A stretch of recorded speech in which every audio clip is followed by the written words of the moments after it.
Selamat siang Indonesia, Anda menyaksikan seputar Bali terkini pukul 15 waktu Indonesia Tengah. Bersama saya, Madis Kedanekarang. Dana bantuan operasional sekolah atau dana BOS untuk satuan jenjang pendidikan SMA maupun SMK tahun 2015 akan mengalami kenaikan sebesar Rp200.000. Dengan demikian, dana BOS yang diterima siswa berjumlah Rp1.200.000 per tahun.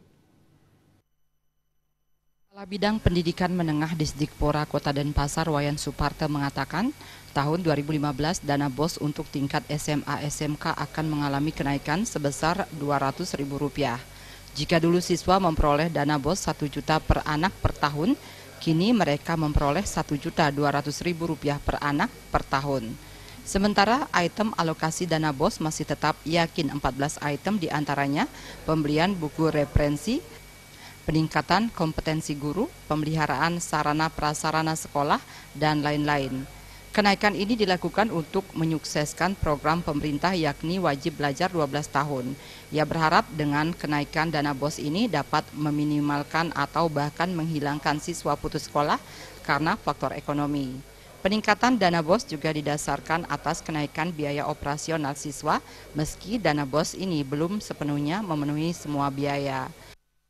Iya, jadi kalau dilihat dari besaran dana BOS ini kan belum lah, jadi belum nantinya ya cukup membiayai semua biaya operasional, non personal daripada masing-masing siswa.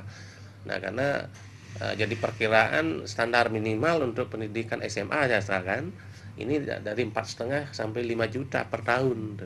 Sedangkan SMK itu sampai 6 juta gitu. 6 juta gitu.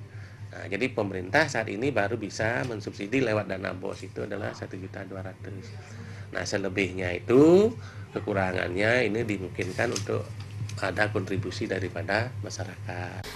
Agar dana BOS dapat dinikmati seluruh siswa, Suparto berharap sekolah dapat menyetor data siswa secara akurat melalui aplikasi Dapodikmen. Jenny dan Gus Ngurah, Bali TV. Demikian seputar Bali terkini kali ini. Nantikan seputar Bali terkini 1 jam datang. Selamat siang Indonesia.